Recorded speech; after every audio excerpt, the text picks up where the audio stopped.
বাবা ভোলানাথের টানে ভক্ত সমাগমের ভিড় লক্ষ্য করা গেল বীরভূমের বক্রেশ্বর ধামে। শ্রাবণ মাস পড়ার আগেই মানুষের মধ্যে উচ্ছ্বাস ও উদ্দীপনা দেখা গেল চোখে পড়ার মতো। শিবের ভক্তরা বাবা ভোলানাথের টানে সুদূর বাগডোগরা থেকে এসে পৌঁছেছে বীরভূমের বক্রেশ্বর ধামে। গেরুয়া রঙের পোশাকে তারা যাত্রা শুরু করেছে বাবা ভোলানাথের দরবারে।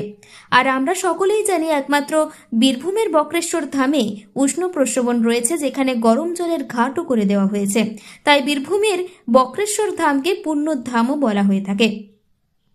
কথিত আছে শ্রাবণ মাসের প্রথম দিন থেকেই ভগবান শিবের ভক্তদের মধ্যে একটি অদ্ভুত উৎসাহ সারা ভারতের বিভিন্ন স্থানে অবস্থিত ছোট বড় মাঝামাঝি সমস্ত শিবক্ষেত্রে বিশেষভাবে লক্ষ্য করা যায়। এর কারণ হিসেবে রয়েছে পৌরাণিক উপাখ্যান। আমরা সবাই জানি সমুদ্র মন্থনের ঘটনা একটি অন্যতম প্রধান পৌরাণিক ঘটনা। কথিত আছে যে সমুদ্র মন্থন করা হয়েছিল শ্রাবণ মাসে।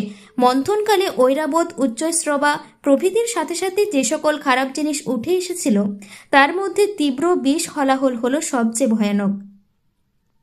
দেবতাদের মধ্যে ওই ভয়ানক বিষ সমস্ত পৃথিবীর জীবগুলোর সবচেয়ে বেশি ক্ষতি করতে পারত।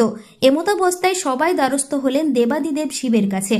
শিব যে অবস্থায় ছিলেন সেই অবস্থায় তৎক্ষণাৎ হলাহল পান করতে উদ্যত হলে ওই বিষের প্রভাবে যখন কাতর হয়ে পড়লেন, তখন মহাদেবী পার্বতী শিবের গলার মধ্যে প্রবেশ করলেন এবং শিবের কাতরতা দূর করলেন। তীব্র বিষ তার কণ্ঠে প্রবেশ করার জন্য শিবের কণ্ঠ নীল হয়ে উঠল। ওই কারণে শিবের অপর নাম নীলকণ্ঠ।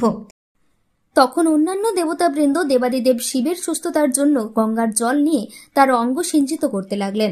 ওই পৌরাণিক উপাখ্যান দ্বারা অনুপ্রাণিত হয়ে এখনও শিবের ভক্তরা শ্রাবণ মাসে শিবলিঙ্গের ওপর বিভিন্ন উপাচার সহ গঙ্গার জল বা অন্য কোনো পবিত্র উৎস থেকে জল নিয়ে ঢালে। কারণ দেবাদিদেব শিব ছাড়া আর অন্য কারো সাধ্য ছিল না ওই তীব্র হলাহলের থেকে জীবকুলকে রক্ষা করার। দেবাদিদেব শিবের ভক্তগণ বিশ্বাস করেন যে জলের প্রভাবে দেবাদিদেব সুস্থ ও প্রসন্ন বোধ করেন, আর তিনি প্রসন্ন হলে সৃষ্টির অন্তর্ভুক্ত সকল জীবকুল রক্ষা পায়। তাই বাবা ভোলানাথের দরবারে প্রতি বছরই অগণিত ভক্তরা বীরভূমের বক্রেশ্বরে আগমন ঘটায়। আপনারা কোথা থেকে এসেছেন এবং আজকে কোথায় এসেছেন? আমরা অ্যাকচুয়ালি আসছি সেই বাগডোগরা থেকে, গেছিলাম বাবাধাম দেবগড় থেকে এখন ভায়া বাসুকিনাথ হয়ে আমরা আসলাম এখানে বাগেশ্বর রাতে আসলাম। তো এখানে আমরা এর আগেও আসছি।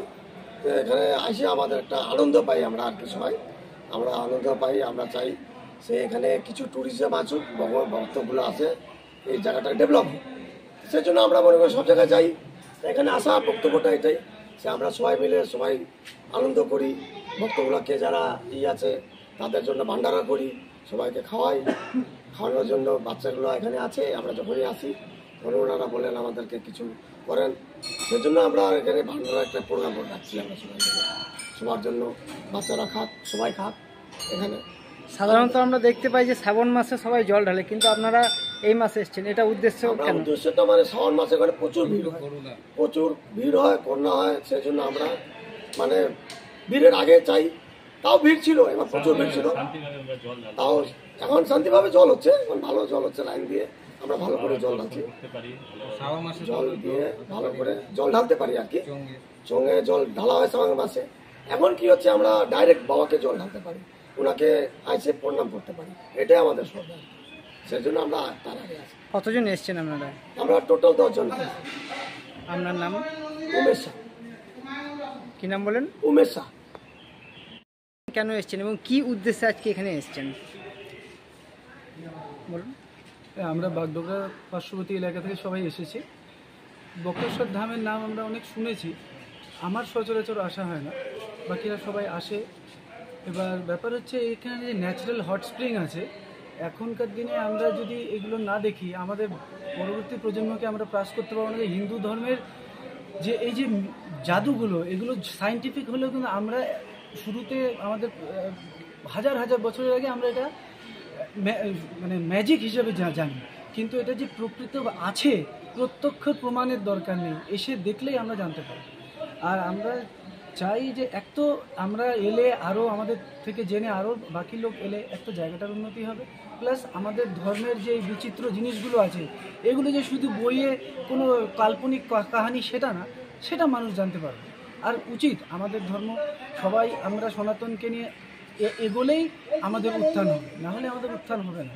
তো আমাদের ধর্মটাকে প্রত্যক্ষভাবে আমরা যদি প্রত্যক্ষভাবে দেখি যে হ্যাঁ এই ঠাকুরের কি লীলা, যে এখানে জল কিছু নেই কিন্তু জল গরম করতে হচ্ছে, লোক পয়সা দিয়ে হাজার হাজার টাকা দিয়ে গিজার কিনে জল গরম করে, কিন্তু এখানে দেখুন ন্যাচারাল। তো এটা আমরা দেখলেই আমাদের ধর্মের যে স্বাদ আছে সেই স্বাদটা আমরা পাই। আজকে আপনারা এখানে কি উদ্দেশ্যে এসেছিলেন? আমাদের এখানে প্রধান মেন উপলক্ষ হচ্ছে আমরা কিছু 250-300 জনদেরকে আমরা ভান্ডারা দিতে এসেছি, খাওয়াতে এসেছি। এইটা করে আমরা আবার তারাপীঠ চলে যাব মায়ের দর্শন করতে। আপনার নাম? আমার নাম শান্তনু চাকি।